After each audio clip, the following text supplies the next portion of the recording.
Hello, what's up? Your best here. Masakit ba ang inyong likod? Hirap ka sa pag-ihi? Nananakit ang tuhod bunga ng rayuma? Mayroong UTI at marami pang iba.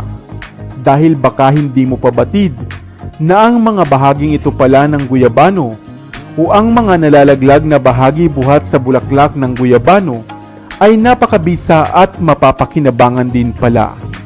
Mayroon ka rin bang mga sakit na nararamdaman kagaya ng ating mga nabanggit? At matapos mong ipakonsulta sa doktor, ay hindi pa rin naman humuhupa at nawawala ang sakit. Bakit hindi mo subukan ang puno ng guyabano na maging noon pa man ay napatunayan ng maraming nalulunasan at kondisyong naaagapan? Madalas nating naririnig na ang dahon ng guyabano ay epektibong herbal. Gayon din ang mga bunga nito na maliban sa masarap ay masustansya rin. Subalit narinig mo na rin ba na maging ang mga bulaklak ng puno ng guyabano ay may kagamitan din pala? Ito ay ang mga dilaw na hugis-pusong bahagi ng bulaklak ng guyabano na nahuhulog sa lupa kapag ito ay bumubukad na.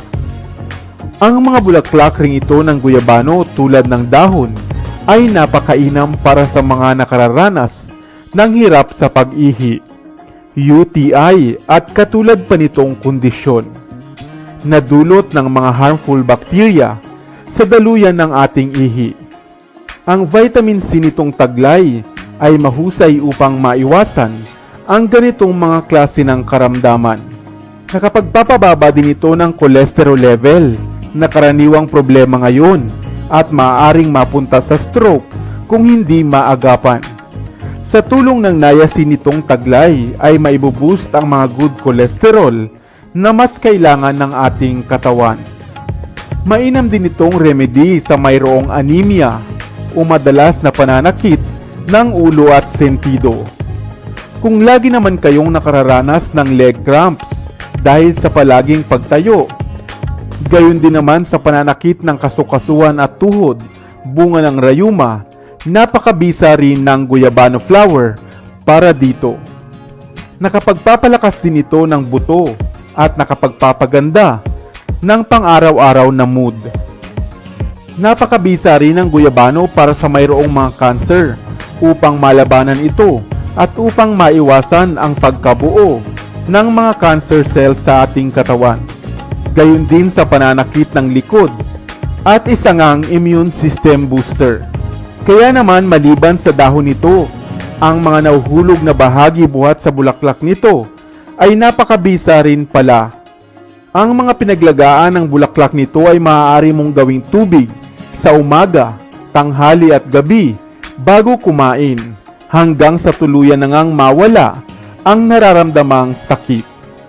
Subalit kung mayroon pa kayong ilang kondisyon sa kalusugang iniinda, mainam na kumonsulta muna sa inyong doktor bago ito subukan. Ikaw, nakakita ka na rin ba ng bulaklak ng guyabano?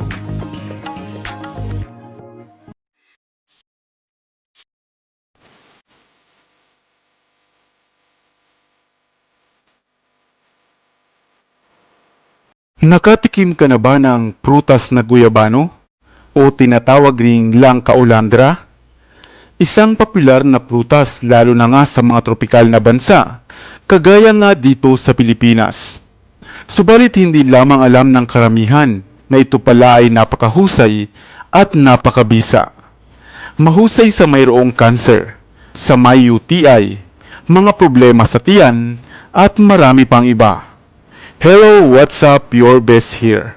Sa videong ito ay isa-isahin naman natin ang mga benepisyo sa ating katawan at sa ating kalusugan ng puno at prutas na guyabano.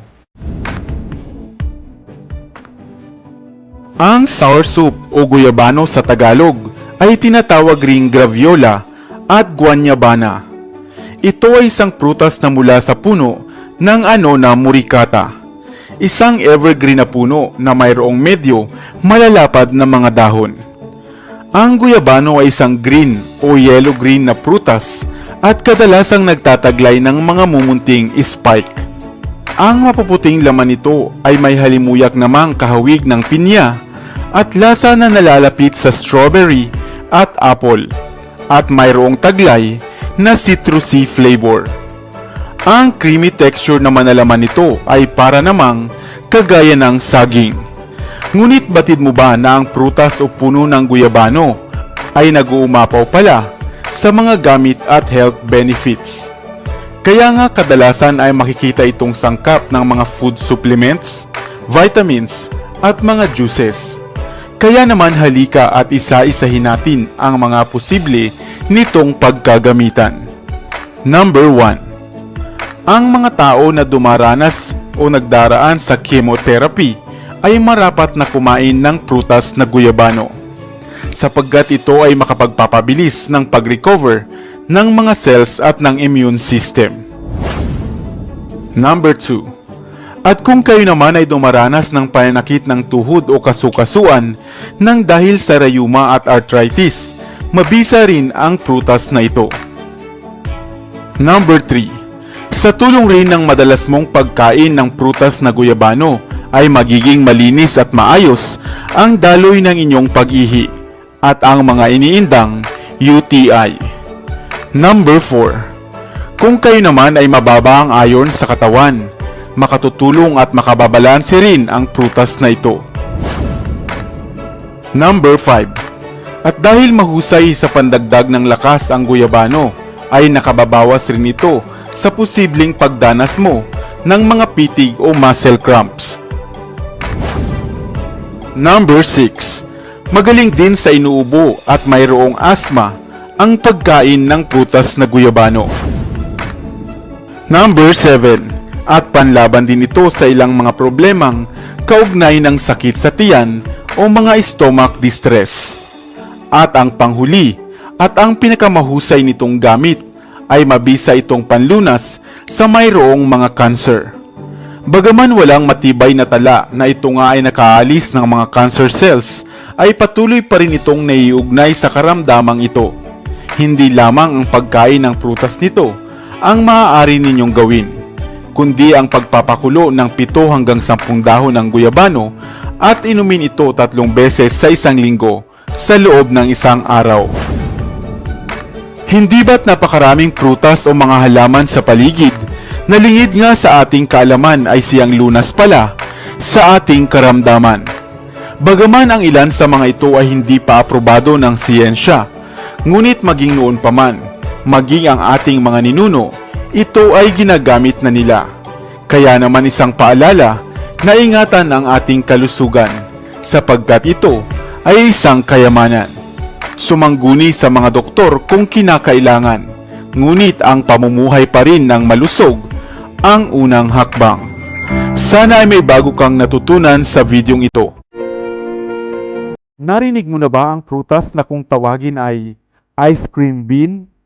Opo, ice cream, dahil ito ay may lasang kahawig ng lasa ng sorbetes at nasa asanyo lamang ng isang pod o bean. Subalit batid mo rin ba na maliban pala sa masarap nitong bunga, ang isang ito ay mahusay ring medisina at ginagawang alak o inumin? At iyan ang tatalakay natin sa videong ito. Mahilig ka rin ba sa ice cream? Lalo na sa mainit na panahon. Subalit papaano kung sabihin ko sa iyo na mayroong isang prutas pala na kung hinog na ay maaari mong ilagay sa refrigerator, palamigin, at meron ka na ngang natural fruit ice cream.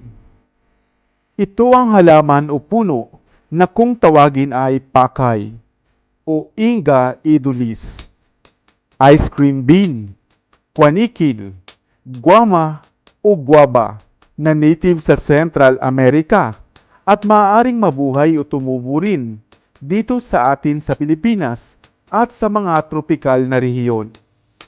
Kadalasan itong itinatanim ng mga taga-Amazon bilang lilim, pagkaing prutas, kahoy at gayon din sa paggawa ng inuming alak na kung tawagin ay kachiri. Tumataas ng hanggang 30 metro ang mga puno ng pakay at may matatabang bunga na animoy mga pods na siyang nagtataglay ng matatamis at malalambot na laman.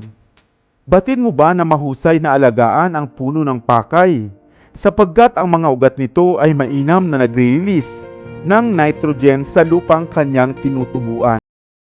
Ang mga buto naman nito ay niluluto rin at kadalasang ginagawang gulay o kaya naman ay sinasangag at ginagawang alternatibong popcorn. Samantalang sa Costa Rica, ang mga prutas na ito ay tinuturing nga nilang maswerteng prutas o naghahatid ng good luck. Batid mo rin ba na napakasustansya ng prutas na pakay? Dahil ito ay packed with vitamin A and B na mainam sa ating mga mata. Vitamin C para naman sa immune system at ganun din sa ating balat. Protina para sa muscle growth at isa ring antioxidant na mainam sa pagpapalakas ng ating mga cells upang patuloy na malabanan ang mga stress dulot ng mga free radicals sa ating katawan. Mahusay din ito para sa palagiang nagsisira ang tiyan at mayroong constipation. Makatutulong din ito upang mapasigla ang atay, ang puso at mas mapababa nga ang mga bad cholesterol sa katawan. Kaya naman kung pwede naman pala itong tumubo dito sa atin sa Pilipinas, bakit hindi mo ito subukan? Isang natural fruit ice cream, masarap, masustansya at marami pang pakinabang.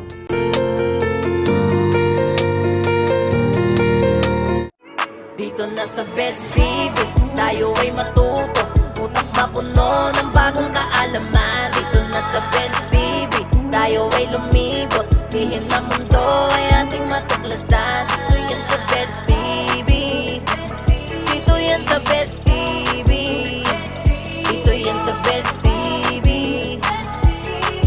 Sapagkat ang mga laki may alam, dito yan sa Best Tara TV. be, sabay-sabay tayo na matuto, pagkat dito sa mundo lamang ang siyang marunong. Ating utak salina ng panibagong dunong, mga bagay na sa